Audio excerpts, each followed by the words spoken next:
Fala rapaziada, eu sou o Henrique e estamos começando mais um episódio do PelotaCast para analisar os resultados da dupla Grenal na 26ª rodada do Campeonato Brasileiro. No programa de hoje estamos mais uma vez com meu amigo Alexandre. E aí, Alexandre, beleza? E aí, Henrique, e aí, Carlos, e aí, Portinho, abraço aos nossos ouvintes, bora que temos mais uma vez muito assunto para debater. Também estamos com, como o Alexandre já falou, nosso amigo Lucas Porto. E aí, Porto, beleza? Fala Henrique, fala Alexandre, fala Carlos, né? Também um abraço à nossa audiência. É uma rodada favorável, né, pro Inter, então hoje vai ser bom debater com os amigos. E mais uma vez estamos com a presença também do nosso amigo colorado aí, Carlos. E aí, Carlitos, beleza? Beleza, Henrique. Bom dia, boa tarde, boa noite para quem nos ouve e para gorizada que está nos acompanhando também.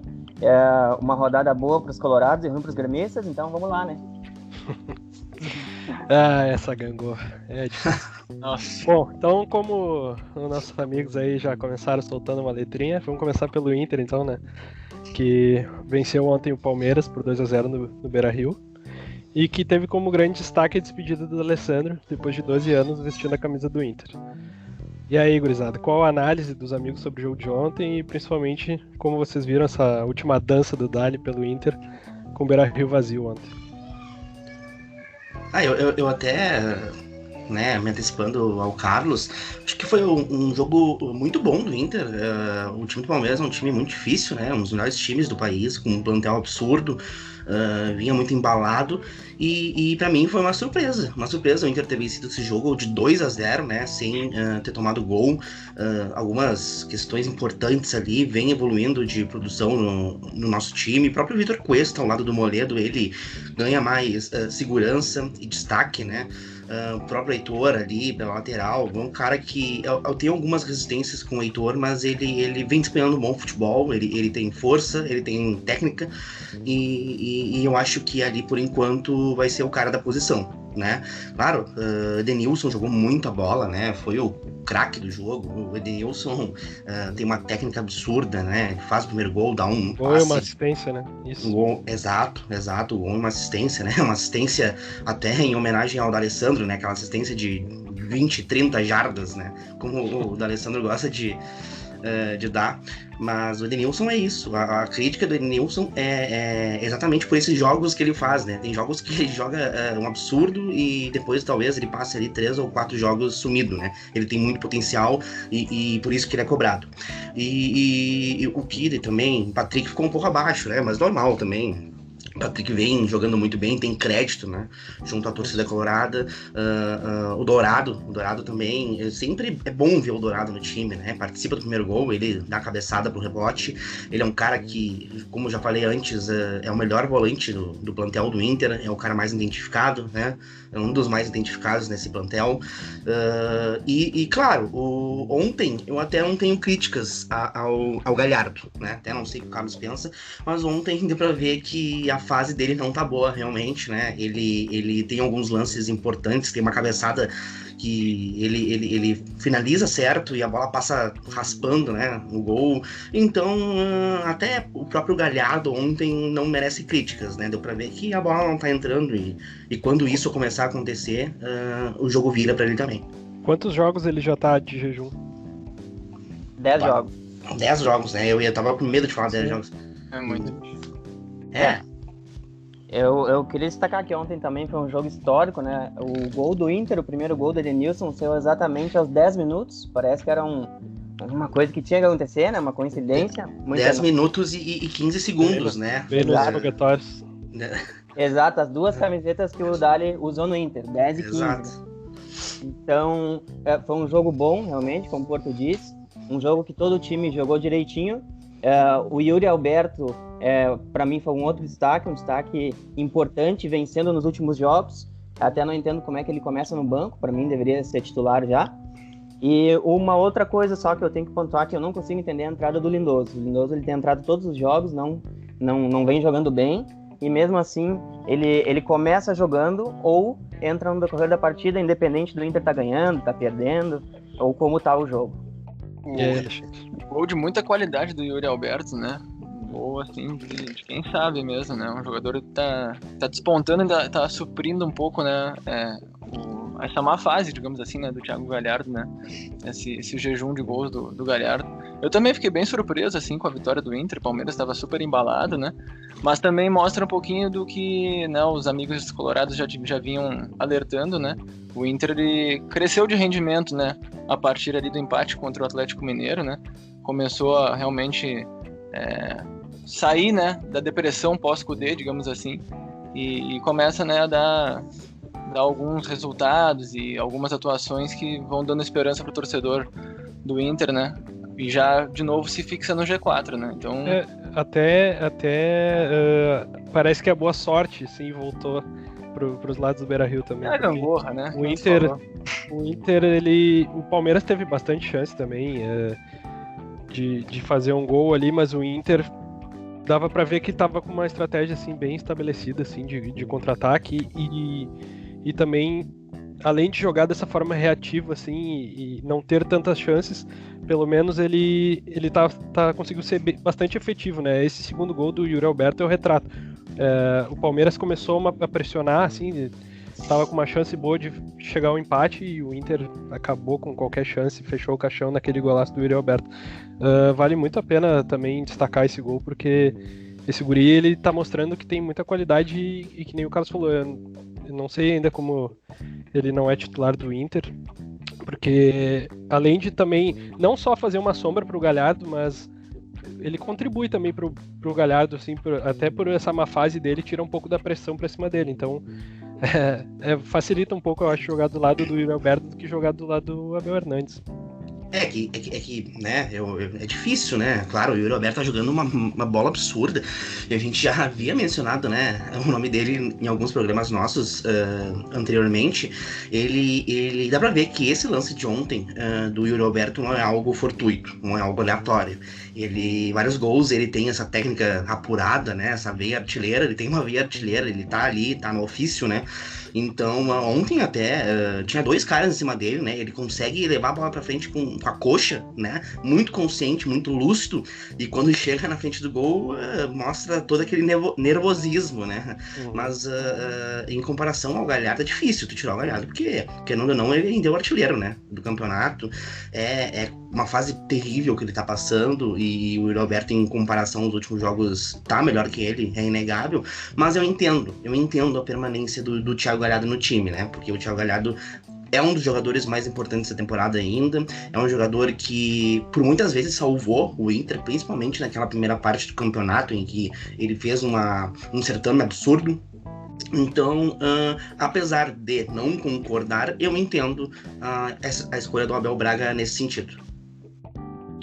Também sobre o Yuri Alberto, ele vem entrando na ponta esquerda, bem aberto para fazer a correria, mas ele pode jogar tanto no meio quanto na ponta. Se eu não me engano, na seleção ele joga no meio, joga centralizado.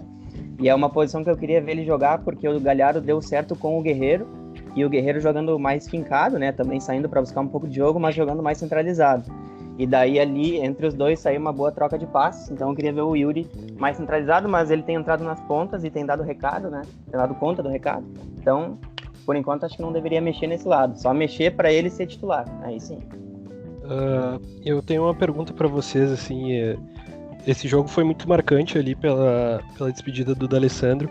E como vocês veem o cenário futuro, assim, como vai ficar essa lacuna, assim, que ficou na arbitragem agora, porque a gente perdeu um grande juiz, assim, que foi o D'Alessandro. No âmbito nacional e internacional, assim, como vocês veem agora que vai ficar... Porque fica uma lacuna, né?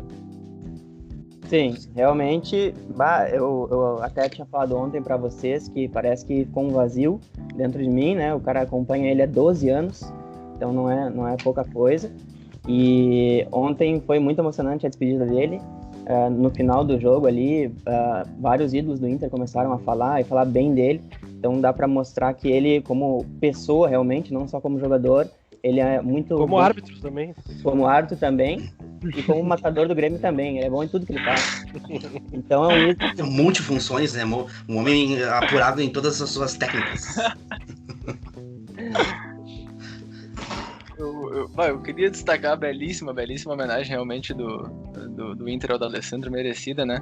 Eu só não... Quase tão bela quanto, né, dar a camisa 500 pra ele, né? Quando ele completou 500 jogos numa derrota histórica em Grenal pro Libertadores. Foi realmente... Foi quase tão impactante quanto essa. Parece que foi combinado, né? Botaram ele naquele jogo só pra alcançar marcar, aquela marca histórica. Verdade, uma boa lembrança. Não, agora, mas é sério, gurizada, assim... O que passou assim na cabeça assim quando caiu a ficha, ou se ainda não caiu a ficha que ele não vai mais jogar pelo Inter e agora ele vai se afastar aí do Inter? Porque jogar ele já não jogava tanto, né? Ele tava ficando bastante tempo no banco, mas a figura dele assim, não estando mais presente durante a temporada, nas entrevistas, na liderança, assim, como vocês acham que vai refletir no time do Inter? Eu né, concordo com o que o Carlos falou, fica um vazio, né? O cara tem uma crise existencial, digamos assim, é muito doído, né? Apesar de a gente já estar se preparando, né, para esse momento, a ficha não cai, demora. Toda aquela cena dele no final do jogo, ajoelhado, ele chorando e ele sentindo muito, né? Um pecado, claro, a gente entende que não pode, mas um pecado o Beira-Rio não estar lotado ontem. E isso também me doeu tanto quanto a despedida do D'Alessandro, porque... Isso é uma pena mesmo. Né, eu queria estar ali, eu queria estar chorando com ele ali, compartilhando daquele momento, porque ele merece, assim como vários outros ídolos do Inter, ele segurou muito a barra do Inter em momentos bons, em momentos ruins, né, muitos brincam que aquela vez ele pulou da barca, mas todos sabem o que aconteceu, principalmente naquele ano, então eu dou razão para ele até naquele momento. Acho que ele tem o sangue colorado, ele é um dos 3 maiores ídolos da história do Inter, e tudo isso faz passar um filme na nossa cabeça, passar um documentário, né, algo nesse sentido, e vai ser muito difícil substituir o D'Alessandro no Inter. E ontem foi a despedida oficial, né, de jogos oficiais, mas eu acho ainda que ele vai voltar para fazer um jogo de despedida mais festivo, assim, já com o público. E ele também quer continuar jogando, né? Mas eu acho que depois que parar de jogar, ele volta pro Inter aí pra ocupar algum cargo administrativo, eu espero. E no plantel de hoje, vocês veem alguém que pode assumir uma figura, assim, de liderança? Claro, não, igual a ele, assim, é muito difícil, assim, né? Mas vocês acham que tem alguma liderança, assim, que vai tomar frente, que vai meio que ser o zelador ali, que vai ter a chave do vestiário? Ou se vai ter que trazer alguém para assumir esse papel? Ele citou ontem no final do jogo ali, quando ele estava com o microfone, algumas palavras, e ele agradeceu e falou sobre alguns líderes do vestiário, falou sobre o Edenilson, o Cuesta, o Dourado, mas eu acho que, né, nenhum se compara a ele. Eu acho que se vier dessa vez o Tyson, ele sim poderia ser um substituto à altura, mas no plantel atual tem algumas lideranças pequenas, mas comparado a ele, nenhum. Eu concordo. Acho difícil encontrar isso no plantel atual. Até daí, né, fazendo ali a comparação rápida com o que eu falei no início do Dourado. Dourado, acho que é o ídolo, é o maior ídolo desse time. Não sei se o Carlos concorda, né? Eu acho que pela identificação por tudo que o Dourado já passou no Inter, né? Eu acho que o Dourado é o que chega mais perto, mas mesmo assim é muito longe, né? Porque é difícil, cara, é difícil porque pela própria personalidade do D'Alessandro, né? Pelo que nem vocês brincam, que ele é árbitro, né? Também. E isso faz parte da personalidade dele, de como ele se entrega nos jogos, de como ele tá envolvido no projeto, como ele não é um jogador chinelinho, né? Como a gente chama. É difícil por tudo que ele passou no Inter, por todo esse tempo que ele tá, e pelo que ele é, né? Pelo que ele é como pessoa, como caráter. Então eu acho que o Inter tem um grande problema, porque um time precisa de um líder. Pode pegar aí. Todos os times vencedores têm um líder, tem um cara central. Temos inúmeros exemplos em todos os times, né? A gente mesmo, olhando para dentro, Fernandão, né? Que passou o bastão pro D'Alessandro. Então o Inter tem um grande problema, porque isso não se busca no mercado, né? Isso tu acaba descobrindo, né? Como foi com o próprio D'Alessandro. Mas também não é... Claro, ele era a figura central e tal, mas sempre são diversos líderes, né? Para formar um grupo campeão. Eu acho que não dá para centralizar tanto, que eu acho que foi um dos erros do Inter nos últimos anos, de centralizar demais E até por isso que eu acho que o D'Alessandro quis sair, porque, igual ele falou, ele era sempre o culpado quando as coisas não aconteciam bem, né? Então eu acho que isso é uma cobrança também complicada de se fazer, então o Inter tem que, pra já, claro, vai manter os nomes aí que o próprio D'Alessandro falou ali, mas agregar lideranças positivas também vai fazer com que os jogadores tenham mais tranquilidade também, né? Pra conseguir sair dessa seca que o Inter tá e, enfim, retomar o caminho dos títulos.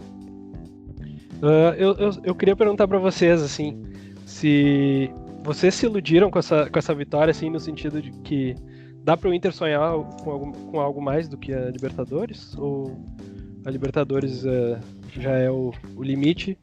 E também se o Abel... Tem alguma chance do Abel permanecer? Se ele começar a mostrar alguma coisa positiva? Cara, eu acredito que não tem a chance de título mais, não. Porque a gente tá bem atrás e sobre o Abel, ele tem contrato até fevereiro e até tá tendo um impasse agora, né? Pelo que a gente anda lendo ali nos sites esportivos, mas eu acho que ele vai fazer parte meio que uma transição pro Miguel Ramírez, é o que tudo indica, né? Ele vai ficar aí, o Ramírez chega em janeiro, o Abel sai em fevereiro. Eu acho que nesses 2 meses eles vão fazendo uma transição ali. Não sei exatamente como que vai ser feita essa transição, mas eu acho que ele não fica, não. Independente de passar para Libertadores ou não. Eu concordo com o Carlos. Acho que ele não fica, apesar de que eu admito que eu não tenho 100% de certeza se esse movimento vai ser certo. Principalmente de tirar ele antes da temporada terminar. Como vocês mencionaram, o Inter tá crescendo de qualidade, o Inter tá se afirmando de novo dentro do campeonato. Foi muito prejudicado depois da era Kudê, né? Ficou muito para trás, então é inevitável. A questão matemática, ela já está cobrando, inclusive, né? De almejar esse título. Então eu acho que pegando ali as 4 primeiras posições para ir direto para Libertadores é o que temos a fazer neste momento. E eu acho que essa escolha vai ter que ser muito bem pensada no Inter, né? Porque se o Inter tá pensando também em deixar o Abel até fevereiro, o Miguel Ramírez não vai esperar. Ele não, tenho certeza, ele não vai esperar até fevereiro para assumir o cargo de treinador do Inter. E ele tá livre no mercado, tem vários times que já estão sondando ele, então o Inter vai ter que fazer essa escolha e não dá para deixar para amanhã, né? Eu acho que... E é uma situação meio delicada, né? Porque também tirar o Abel, assim, logo em janeiro, assim, é meio complicado. Porque ele assumiu numa situação repentina, assim, aceitou a bronca e agora ele sair dessa forma, assim, tão abrupta, assim, é estranho, no mínimo, e é meio chato, né? Uma situação chata pra um ídolo igual o Abel. Pois é, eu concordo contigo também, mas eu acho que até no contrato do Abel parece que não tem uma multa rescisória, caso ele saia antes, e ele já veio com esse pensamento, né, de ser mais uma figura para acabar aí o campeonato, ou acabar o ano, enfim, e não um projeto pro ano que vem, e eu acho que ele nem vai sair, nem vai ficar, vai fazer essa transição aí, mas eu acho que o Miguel tem que assumir o quanto antes. E... sobre o Abel... não tem muito mais o que falar, né? O Abel veio como um amigo do exato. Né? Essa é a realidade. Exato. Eu ia falar, o Alexandre falou que eu ia mencionar agora. O Abel, até o próprio questão ali do Carlos, ele tem razão, não tem, né, rescisão nesse contrato. O Abel veio porque o Abel é colorado, é amigo do Medeiros, como o Alexandre falou, ele veio tapar buraco. Só que, claro, quando tu começa a sentir o gosto da vitória de novo, né, ver que o time tá acertando, fica aquela coisa, né, poxa, será que eu não devo manter aqui? Será que não devemos manter ele ali? Mas acho que se a direção do Inter quer o Ramírez, tem que trazer agora, né? Concordo com o Carlos, porque não vai esperar. Isso é inegável. Ainda mais que tinha interesse de Flamengo antes e tudo mais, né? Exato. No mercado o cara tem. Palmeiras quase fechou, né? Ele que pediu pra esperar. O Abel é mais uma solução curto prazo e o Ramírez seria para médio e longo, eu acredito. Então melhor até que o time caia um pouco de rendimento no início, mesmo que o Abel saia e depois engrene, do que dar falsas esperanças, talvez. É verdade. Tá certo. Mais alguma coisa de Inter que queiram complementar? Vamos falar um pouquinho mais sobre o Inter, só falando das gurias coloradas, que hoje ganharam o Granal e ganharam o Gauchão, né? Boa lembrar. 2-0 em cima do Grêmio. E... 2-1. Fizemos um golzinho ali no final. 2-1, desculpa, isso aí. Descontamos de pênalti. Mas há uma supremacia em relação ao Grêmio no feminino, né? Eu tava olhando até poderíamos dizer que é a maternidade. Exato. Pode se chamar assim. Podemos classificar assim, né? Digamos. Não, mas é legal. Foi a primeira transmissão, eu acho, de uma final feminina ali na TV aberta ali, pelo menos aqui pro sul, né? Achei bem legal. Só, cara, eu não entendo por que botam elas de jogar num sol de 40 graus às 11 da manhã. Isso que... É a mesma TV que transmitiu, né, o jogo hoje, nesse horário, transmitiria às 16 horas um jogo do masculino brasileiro, né? Então acho que Exato. É meio dúbio, né? Ou coloca mais tarde o jogo, né? Mas é sacanagem. Aí depois os caras falam que é desumano ali, né? E isso não fala. Imagina, elas não ganham 1/10 do que os caras ganham. E ter que jogar numa situação dessa, assim, é complicado, né? E tem mais, eles mesmos que pregam, né? Temos que promover o futebol feminino, respeitar o futebol feminino. Isso é um desrespeito, né, cara? É até um desprestígio, na minha opinião, né? Com certeza. Né, eu acho que, como tu falou, não tem porquê. Bota mais tarde, então, né? Ali apesar de ter havido uma transmissão que já é algo extremamente importante, né? Pro futebol feminino, é um desprestígio, né? Fazer esse horário absurdo. Ao final do jogo, eu tava olhando ali vários jogadores dos dois times caindo no chão com cãibra e com... Imagina, um desgaste altíssimo, né? E outra coisa, se é uma final, eles podiam ter se organizado minimamente pra fazer na Arena ou no Brasil, né? Exato. Também. Não tem rodada hoje? Tem razão. E até daí, né, pincelando essa questão do futebol feminino, também teve... o campeonato campeão paulista, né? Foi o Corinthians em cima da Ferroviária, que foi até um resultado interessante, porque a Ferroviária havia ganho o Campeonato Brasileiro em cima do Corinthians. Também foi um ponto importante, né? Um bom dia, né? Pro prestígio do futebol feminino.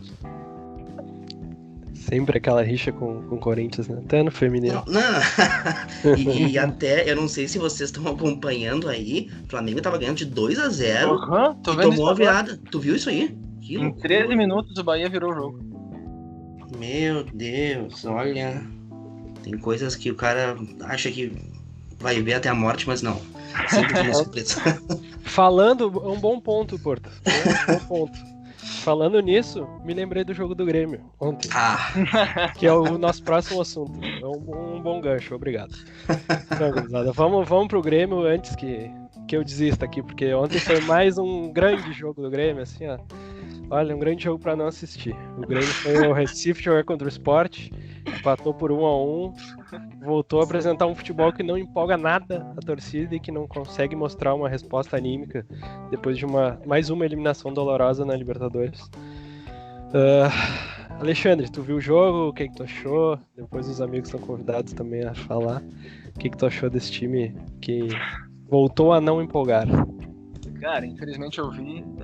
Tá difícil, cara. Tá difícil ter. Tu não consegue assim comentar, aquele jogador fez uma má partida, aquele fez uma boa, porque ninguém se salva nos últimos jogos no Grêmio, é impressionante. Começar por quem foi expulso, o Kahneman, né? Ele até não teve culpa na expulsão, foi um passe errado ridículo do Mateuzinho, aí ele teve que matar a jogada, mas ele tá visivelmente fora de ritmo também, entende? A gente se questionou, claro que acho que ele não faria uma atuação tão ruim que nem a do David Braz, obviamente que não, mas ele não tá na melhor forma, né? Desde que ele retornou aí da seleção argentina. Jean-Pierre, cara, vendo o jogo ontem, me veio muita a comparação com o Luan, assim, né? E a grande diferença, assim, que eu vejo entre ele e o Luan, né, na melhor fase é que ele não tem, né, a fome do gol, o faro do gol, assim, a vontade de chegar na frente e participar mais ativamente nesse sentido. Então, também uma partida muito apática, não gostei também ontem. Cortez foi mal também, aí a gente pensa, o Diogo Barbosa não jogou nada contra o Santos, aí ele também ontem quase que quase que dá um pênalti, né, pro Sport ainda ao final do jogo. PP visivelmente cansado, né, como tu mencionou, né, Henrique, no podcast anterior, muito cansado, ainda teve categoria para bater o pênalti e empatar, deixar a conta um pouco menos pior, né, mas assim, tá difícil, cara, tá difícil de analisar, assim, de uma forma mais, assim, específica, né, um ou outro jogador, porque o time todo tá numa fase, assim, realmente a gangorra, né? A partir de dezembro tá tudo muito, muito ruim, né? E aquilo, né? É aquilo, o Grêmio refém do mesmo modelo de jogo, refém do mesmo esquema de jogo, não tem alternativa, né? E continuamos aí patinando no Brasileirão, como em todos os anos anteriores aí de pontos corridos. Falando um pouco desse cansaço do PP, ontem pra mim tá ficando nítido também que o time inteiro, assim, não só fisicamente, mas animicamente tá bem abatido. O Jean-Pierre, como tu bem falou ali, ele não... Eu até não acho que seja a questão do faro de gol. Pra mim a questão do Jean-Pierre é que falta ele querer a bola, ele querer o tempo todo a bola, porque assim, tem muitas situações que ele vem até os volantes e busca começar o jogo, só que ele tem que se movimentar mais, cara. Não tá dando pra... Se ele quer jogar e centralizar as ações na figura do 10, o time do Grêmio vai precisar mais do Jean-Pierre. O Jean-Pierre, que nem a gente até comentou isso um pouco ontem no grupo ali do WhatsApp, a questão que o Jean-Pierre, ele não pega a bola, ele começa a jogada, abre pro extrema, pro lateral construírem, e aí ele vai pro outro lado e se esconde na marcação. E ao invés de ele fazer o jogo rodar, e ele tá sempre pedindo a bola. Que aí é o que tu falou do Luan. O Luan, ele, por mais que ele podia errar 10 vezes, mas ele ia atrás da bola, ele ia onde tava o jogo. Isso é o que tá faltando pro Jean-Pierre. O Jean-Pierre, ele não vai em direção ao jogo. Às vezes ele espera rodar pra daí a bola chegar nele. Entendeu? Só que ele tem que se antecipar, porque assim, o Jean-Pierre, ele tá... Quando a gente pega times com marcações mais firmes e tal, ele tá mostrando que ele não consegue sair disso. Então, assim, isso é uma coisa preocupante, não só pro time do Grêmio, mas pra carreira dele também, porque a expectativa em cima dele é muito alta. Ele, até pouco tempo atrás, ele estava sendo cotado para a seleção brasileira, então se ele não aprender com essas coisas, ele vai sucumbir. E cara, aí tem diversas coisas que não estão legais no time do Grêmio. Os volantes trocam e parece que nada muda, assim, na questão da recomposição, o time não está encaixado e é muito lento no contra-ataque. Tanto que o Grêmio estava dominando o Sport até os 10 minutos, que foi quando tomou o gol de contra-ataque, e o Sport não tinha praticamente passado do meio de campo. O Grêmio tocou e não finalizou. E aí, quando o Sport teve uma arrancada, eles fizeram o gol. E aí, não só a lentidão do time, mas o que eu vejo também que falta um pouco de experiência e também malandragem. Como é que ninguém faz a falta, não para a jogada, antes dos caras saírem sozinhos no lance? É complicado, cara. O time do Grêmio, se tu for ver, por exemplo, jogou uma decisão lá com o meio de campo Darlan, Matheus Henrique e Jean-Pierre, que... Cara, o Mateuzinho, pra mim, ele às vezes ele até tem uma malandragem, ele sabe da hora de dar aquela butinada, assim, mas falta, desculpa a redundância, mas falta um pouco daquela malandragem de cometer a falta e matar o contra-ataque, ou ficar na frente da bola, ou sofrer uma falta, ficar um pouco no chão, segurar o ritmo. Eu acho que essas pequenas coisas vão faltando pro time do Grêmio, que eu espero que com essas derrotas aprenda, mas é que, assim, a gente vendo esse último jogo agora também, a perspectiva pro Grêmio e São Paulo no meio da semana é a menor possível, assim, é mais sem esperança, vamos dizer assim. É ruim, e aí até agregando o que tu falou, né, quando tem a experiência, tu não tem a velocidade, né, que ontem o Lucas Silva, né, nesse contra-ataque aí, não achou, né, o jogador que ele tinha que marcar, né, correu o tempo todo atrás e não conseguiu chegar. Então E ele deixou muito lento, né? Quando tu falou da lentidão, eu achei o Lucas Silva também deixou o Grêmio muito lento, né? O Grêmio tem que achar, que nem a gente falou no podcast anterior, né? Um cara que nem o Jailson, que nem o Wallace, um cara com vitalidade ali pra essa primeira função, né? Toca e se apresenta, tá? O time inteiro do Grêmio, na minha visão, tinha que se movimentar mais, cara, porque muito, é complicado. Falta um volante, aí eu concordo, e também falta o 10 na figura ali, o Jean-Pierre se movimentar mais como se fazia o Luan, se apresentar mais, querer a bola, de rodar o jogo. E outra coisa também, por exemplo, o Mateuzinho.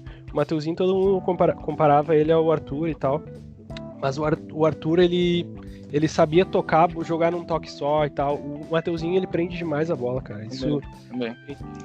E isso em alguns momentos prejudica muito ele, porque, mais uma vez, perdendo a bola, gerando lances de perigo e até de gol contra o Grêmio. Então tá faltando malandragem e um pouquinho de inteligência assim, na hora de jogar coletivamente.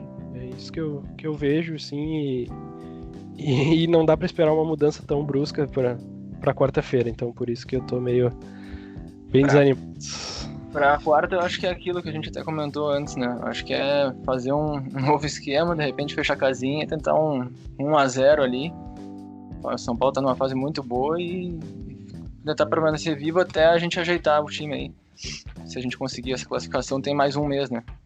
Mas é difícil a gente ver o Renato não botando o mesmo esquema e tal, porque tu acha que ele não vai colocar o Jean-Pierre pra jogar? Ou tu acha que ele vai... Enfim, tu acha que... de repente tirar o Luiz Fernando não joga, tem ali a opção do Ferreirinha na direita, né? E ele não usa muito, né? De repente ele tira o Ferreirinha, bota um jogador ali mais de contenção. Daqui a pouco até um Tassiano da vida. Mas sei lá, um cara mais de seria contenção, o único cara, entendeu? Mas o Tassiano, isso é uma coisa que eu não entendo. Ele, assim, não é um jogador bom, realmente, de fato, nem perto, né? Acho que não tem condições de vestir a camisa do Grêmio, mas o melhor local que ele jogou foi ali realmente na direita. Não entendo porque ele não jogam ele ali. Coloca o cara de 10 ali, o cara não tem condição nenhuma de exercer esse papel. Quando ele jogou na direita, ainda ele foi, eu acho que, o menos pior momento assim dele, a camisa do Grêmio. Concordo. E aí, com os colorados da bancada, o que acharam, né? O que estão achando do desempenho do Grêmio aí? Só de camarote, né? Eles não falam nada, gangorra. só de camarote. Estão achando da volta da gangorra. A gente, na verdade, eu acho que, né, uma sugestão aí, o Carlos tem que se manter fixo no programa, né? Porque é o segundo programa que ele participa e tá dando certo, né? O esquema tático engrenou, né? O time tá encaixado, né? Do nosso lado por aqui. Isso que a gente não firmou o contrato ainda, porque tava depois desse final de semana a gente vai ter que dar um tempo aí, porque não tá dando certo. Começou a ficar cabreiro, né? Eu sei. Cara, mas... Hoje o desânimo hoje pra gravar tá não, grande. eu vejo e até... Não vou dizer que eu, né, me compadeço com os amigos, porque seria mentira, né? Não vou mentir pra vocês e pra audiência. Mas, então quer dizer, vendo vocês falarem que o Grêmio, mais uma vez, dominou até os 10 minutos de jogo, né? Dessa vez foi 10 minutos, né? Não foi 10 segundos. Então melhorou. Eu acho que vocês estão... né? Um crescimento exponencial, né? Então, exato.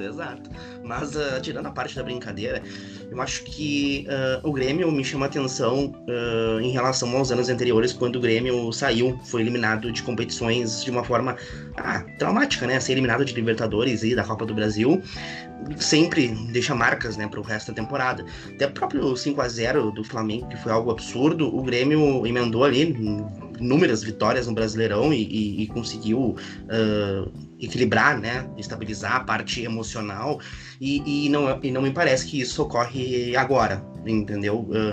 Claro, o time do Grêmio tá cansado e isso, como a gente já falou em outros programas, vai ser agora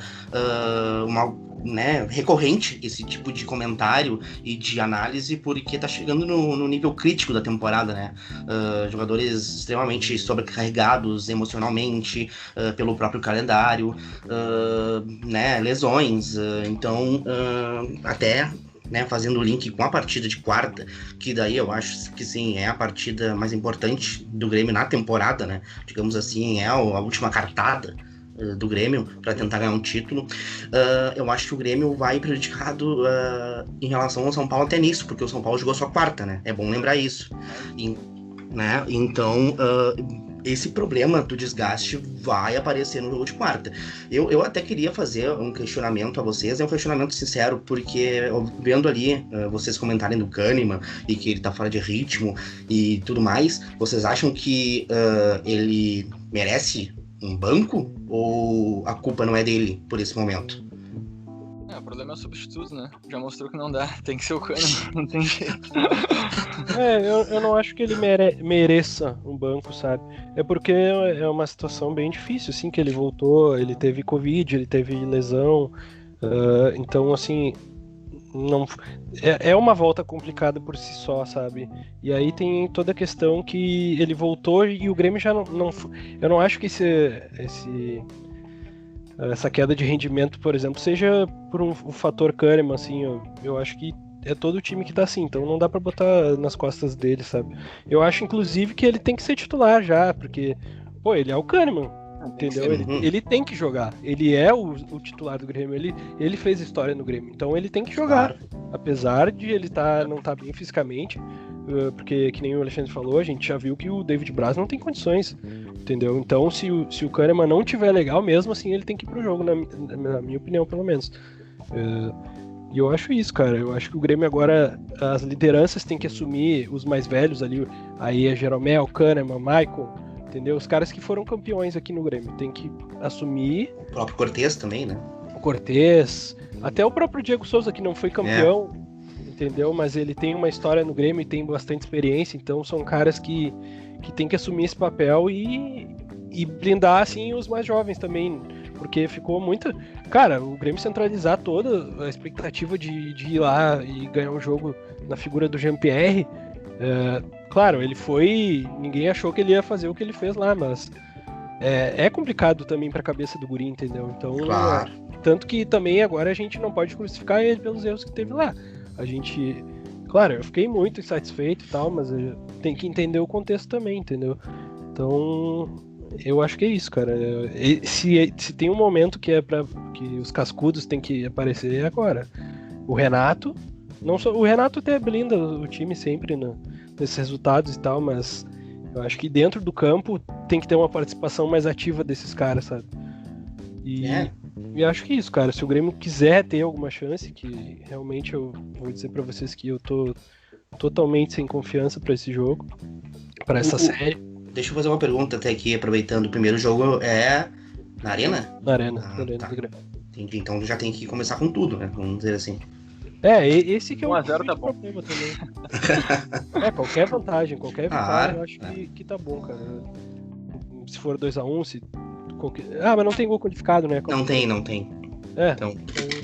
Então pra quem começa em casa é até melhor, né? Esse tipo de regulamento. Eu já não sei dizer, porque depois do jogo contra o Santos, e também pro Grêmio não tá num bom momento pra tentar impor o jogo e buscar esse primeiro resultado. Eu acho que não sei se seria tão bom esse primeiro jogo em casa, mas enfim, vamos ver o que acontece. E o Carlos, o que tá achando, Carlos? Tá tão quietinho, cara, aí, só rindo? Eu tô ouvindo a análise do jogo do Grêmio, dos amigos, porque ontem eu não consegui ver o jogo, mas pelo que eu tava vendo aqui, o Grêmio só teve uma finalização em gol, que é muito pouco, né? Principalmente contra o Sport. E o empate com o Sport, independente se em casa ou fora, com os titulares ou reservas, nunca vai ser um resultado bom, né? Mesmo com um a menos, tendo buscado o jogo, mesmo assim não é um resultado bom. Sobre o Kahneman, ele é um zagueiro que ele chega mais junto, ele é mais vamos dizer, mais agressivo, e se ele viril.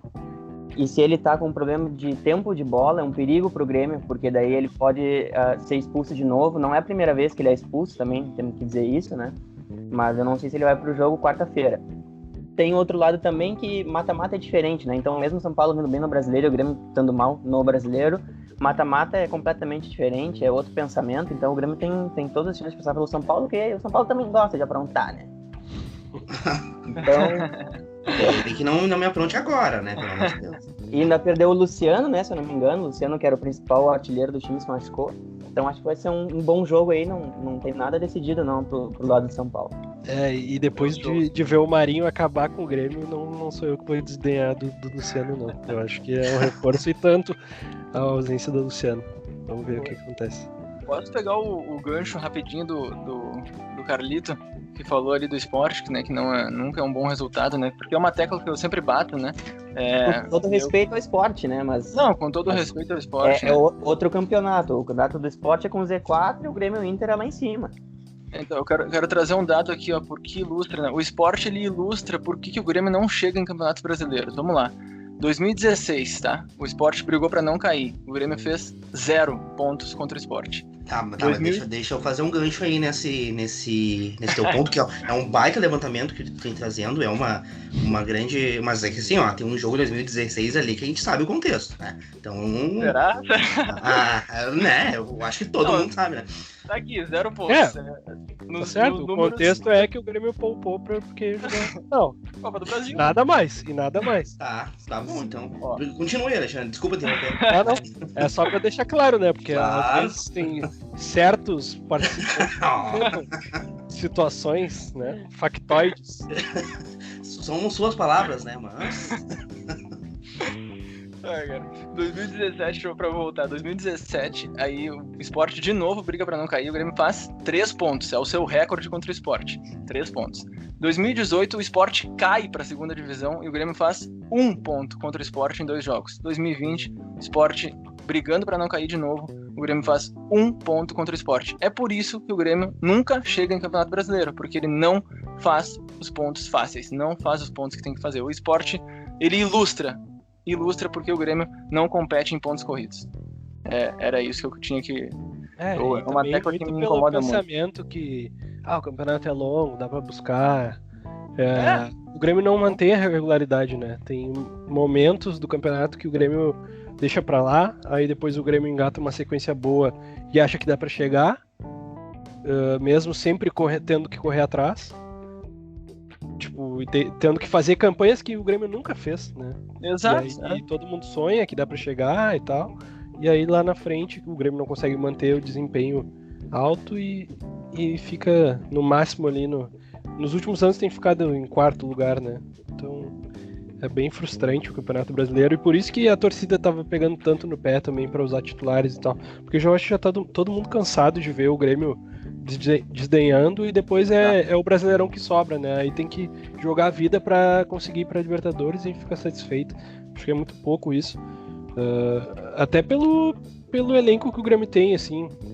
Claro, talvez não tenha o melhor elenco do Brasil, mas tem um elenco que não fica devendo para muitos outros times que o Grêmio deixa de pontuar, né? Que nem o Alexandre trouxe aí o Sport.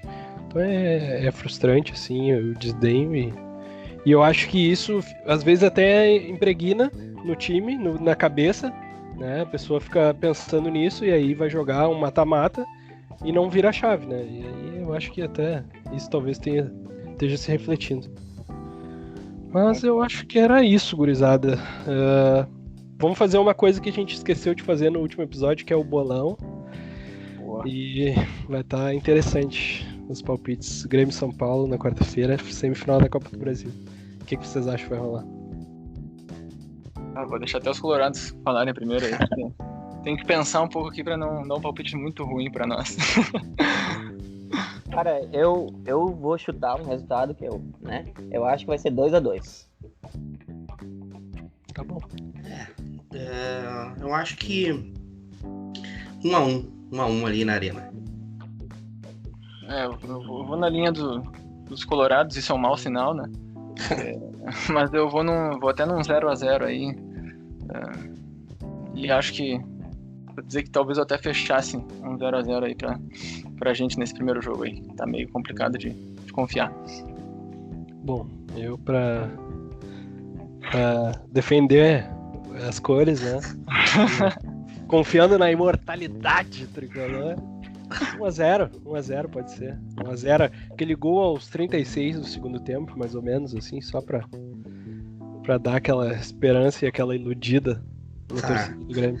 Essa aposta é alta, hein? Se for ali no Cara, nos sites, olha, ali 3-1, daqui, tá, não. ganhei Vai dinheiro, ganhar né? grana, vai ganhar Eu grana. vou ter que olhar as odds ali. É isso, exato. De repente é uma, né? Mas eu prefiro apostar só aqui mesmo, porque tá difícil, que nem eu falei, tá difícil pensar no time do Grêmio. Eu acho que vai só no bolão aqui do PelataCast mesmo. Mas então é isso, gurizada. Eu agradeço a participação de vocês aí em mais um programa. E a gente se vê na quinta pra falar sobre o acontecido. Que tomara que seja uma vitória do Grêmio, né? Mas vamos ver. O que acontecer, o certo é que a gente vai estar. Mas o certo é que nós estaremos comentando sobre o Grêmio e onde o Grêmio estiver. Então, na sexta pela manhã, a gente volta com mais um episódio, abordando tudo que rolar. E é isso aí. Valeu, gurizada. Tamo junto. Valeu, Alexandre. Valeu, Carlito. Valeu, Porto. E valeu a todos que estavam ouvindo aí. Tamo junto, gurizada. Valeu.